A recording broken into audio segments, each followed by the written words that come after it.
வியாழக்கிழமை அப்படின்னாலே லட்சுமி குபேர பூஜையை பற்றி தான் நம்ம வந்து சொல்லுவோம். ஆனா இன்னைக்கு என்ன அமிர்த லட்சுமி விரதம் அப்படின்னு சொல்லி நீங்க எல்லாரும் யோசிக்கலாம்.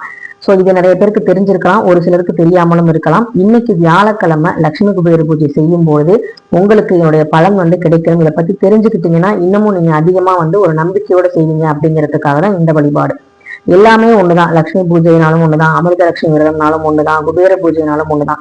இது எல்லாமே வந்து பாத்தீங்கன்னா நமக்கு அந்த லக்ஷ்மி பூஜை சம்பந்தப்பட்ட விஷயங்களா மட்டும்தான் வரும். இது எல்லாமே நம்ம எதுக்காக செய்யறோம்னா, நம்ம குடும்பத்துல நோய் நொடி இல்லாம நீண்ட ஆயுள் ஆரோக்கியத்தோட செல்வ செழிப்போட கடன் இல்லாம மனசு வந்து ஒரு சந்தோஷமா நிம்மதியா வந்து குடும்பத்துல எல்லாரும் இருக்கணுங்கிறதுக்காக தான் இந்த லக்ஷ்மி பூஜை செய்யறோம். வெறும் பணத்துக்காகவோ இல்ல நகைக்காகவோ மட்டும் யாருமே வந்து லட்சுமி குபேர பூஜை செய்ய முடியாது. அப்படி செய்யவும் கூடாது. ஏன்னா முதல்ல வந்து பாத்தீங்கன்னா உடல் ஆயுள் ஆரோக்கியம் நல்லபடியா இருக்கணும், மனசு வந்து சந்தோஷமா இருக்கணும். அந்த இடத்துல கண்டிப்பா வந்து மகாலட்சுமி தேவி கண்டிப்பா வாசம் செய்வாங்க. போன வாரம் ஒரு வீடியோ போட்டிருந்தேன், லக்ஷ்மி கடாட்சம் யாருக்கு வந்து கிடைக்கும், லக்ஷ்மி கடாட்சம் எங்க இருக்கும் அப்படின்னு கேட்டீங்கன்னா, எந்த வீட்டுலாம் பெண்கள் வந்து சந்தோஷமாவும் பாதுகாப்பாவும் நிம்மதியாவும் இருக்காங்களோ, கண்ணீர் சிந்தாம எந்த வீட்டுல சந்தோஷமா இருக்காங்களோ அந்த வீட்டுலதான் மகாலட்சுமி தாயார் வாசம் செய்வாங்க.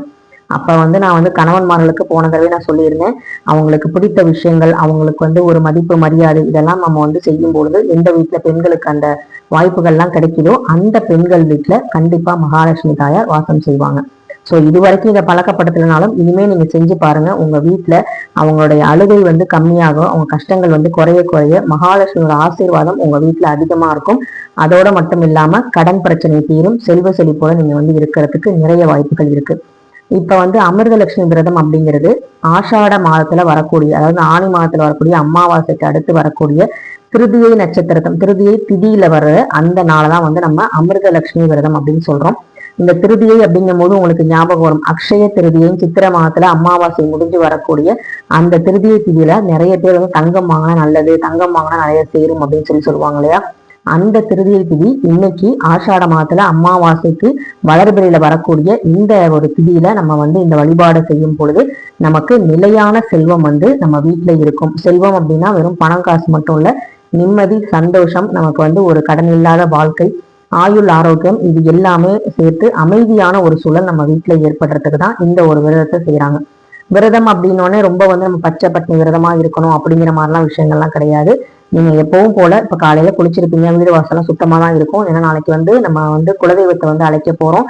நம்ம நிறைய வந்து பாத்தீங்கன்னா சிறு சிறு தெய்வங்களுக்கு இந்த ஆடி மாசத்துல கிராமத்து தெய்வங்களுக்கு நம்மளுடைய ஊர் சம்பந்தப்பட்ட தெய்வங்களுக்கு நிறைய திருவிழாக்கள் நடக்கும்.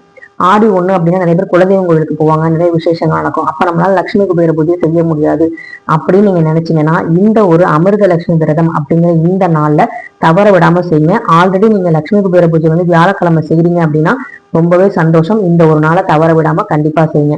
அதே மாதிரி ஒரு சில சகோதரிகளுக்கு என்ன மாதிரி சில பேருக்கு பூஜை பண்ண முடியாம இருக்கலாம். இப்ப எங்க வீட்டுல வந்து ஒரு பங்காளி இறப்பு அப்படிங்கிறனால என்னால வந்து ஒரு 11 நாள் வந்து பண்ண முடியல அப்படின்னு சொல்லியிருந்தேன் ஏற்கனவே.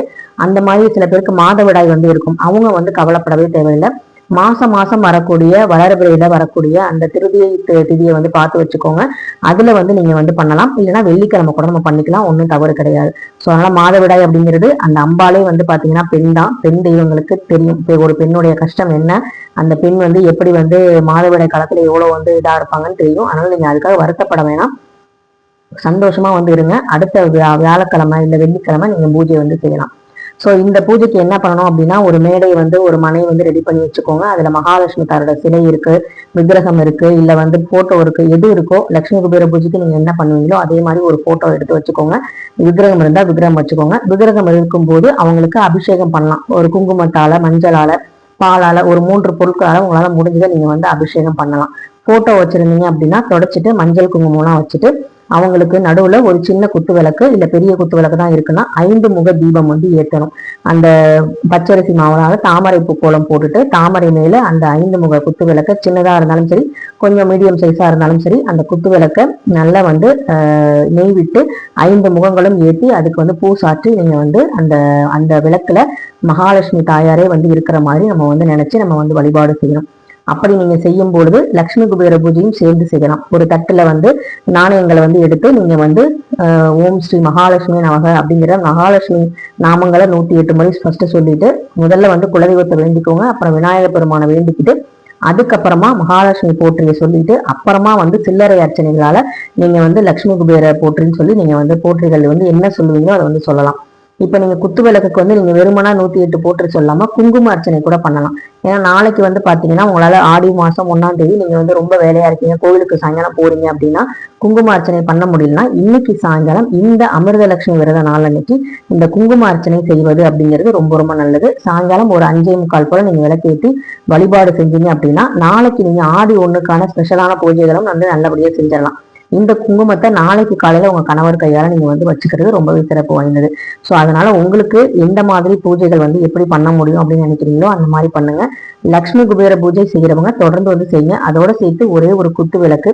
இவங்களுக்கு வந்து பாத்தீங்கன்னா நிவேதனமா பால் பாயாசம் வைக்கிறது ரொம்பவே நல்லது. அதனால பால் வந்து வாங்கி வச்சுட்டு ஒரு பாயாசம் மிக்ஸோ இல்ல வந்து பாயாசம் வந்து உங்க வீட்டுல இருக்கு அந்த ஜவ்வரிசி இதெல்லாம் வந்து இருக்கு அப்படின்னா அதை வச்சு நீங்க ஒரு பால் பாயசம் வந்து ரெடி பண்ணி அம்பாளுக்கு வந்து சாப்பிட்டுங்க.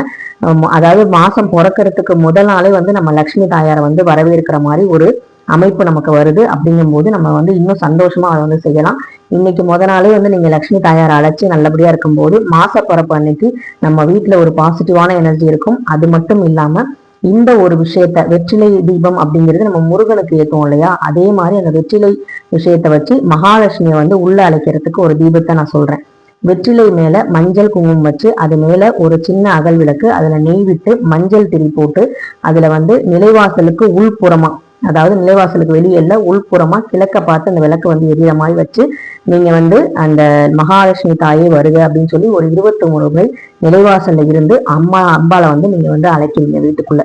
இன்னைக்கு நீங்க அழைச்சிங்க அப்படின்னா அவங்க கண்டிப்பா வந்து நிரந்தரமா இருப்பாங்க. இந்த ஆடி மாசம் முழுவதும் நமக்கு வந்து பாத்தீங்கன்னா மங்களகரமான விஷயங்கள் எல்லாம் நடக்கணும் அப்படின்னு சொல்லி நல்லபடியா வேண்டிக்கிட்டு இதை செய்யுங்க. வெற்றிலை மேல மஞ்சள் குங்குமம் வச்சுட்டு ஒரு அகல் விளக்கு வச்சு நெய் விட்டு நீங்க வந்து மஞ்சள் திரி போட்டு கிழக்கு பார்த்து அந்த தீபம் வந்து எரியற மாதிரி நீங்க வந்து வச்சுட்டு மகாலட்சுமியே வருக மகாலட்சுமியே வருகன்னு ஒரு 21 முறை சொன்னீங்க அப்படின்னா பண கஷ்டங்கள் எல்லாம் இருக்கிறவங்க வீட்டுல பணம் வந்து நல்லபடியாக பெறுகிறதுக்கும் நம்ம உழைப்புக்கு ஏற்ற அந்த அந்த என்ன சொல்றது உயர்வையும் நமக்கு கொடுக்கும். அதே மாதிரி உடல் ஆரோக்கியம் மேம்படும் போது நம்ம நல்லபடியா உழைப்போம். நமக்கு நல்ல சிந்தனைகள் இருக்கும் போது நல்லபடியா உழைப்போம். ஸோ நல்ல சிந்தனையும் நல்ல உடலும் ஆரோக்கியமும் இருக்கும் போது அந்த இடத்துல மகாலட்சுமி இருக்காங்கன்னு அர்த்தம். உழைப்பினால் வரக்கூடிய ஊதியமும் உயர்வும் நமக்கு என்னைக்கு நிரந்தரமா இருக்கும். ஸோ அதனால அந்த மாதிரி வந்து நமக்கு ஒரு நேர் வழியில வர்றதுக்காக தான் இந்த மாதிரி பூஜைகள் செஞ்சு அது மூலமா நமக்கு தன வரவு வரும்போது நம்ம உழைப்போட சேர்த்து ஆன்மீக சக்தியும் சேரும்போது நமக்கு அந்த பணம் வந்து விரைய செலவு ஆகாம சுப செலவுகளுக்கு பயன்படும் அப்படிங்கிறதா இந்த வீடியோ பதிவு மூலமா நான் சொல்லிக்கிறேன். ஸோ அதனால வந்து இன்னைக்கு இந்த அமிர்தலட்சுமி விரதனால தவற விடாம கண்டிப்பா வந்து செஞ்சு பாருங்க. எல்லாமே உங்களுக்கு நல்லபடியா நடக்கும். அந்த லக்ஷ்மி நாராயணன் அதே மாதிரி குபேரர் சுக்கிரனோட ஆசையோட நல்லபடியா வந்து இந்த ஆணி 32 நல்லபடியா வந்து நிறைவடைஞ்சு நாளைக்கு ஆடி 1 வந்து நமக்கு நல்லபடியா செல்வ செழிப்போட தொடங்கணும்னு சொல்லி வேண்டிக்கிட்டு இந்த வீடியோ நிறைவு செய்யறேன். இந்த வீடியோ உங்களுக்கு பிடிச்சிருந்தா லைக் பண்ணுங்க, ஷேர் பண்ணுங்க, மறக்காம சப்ஸ்கிரைப் பண்ணுங்க. நன்றி, வணக்கம்.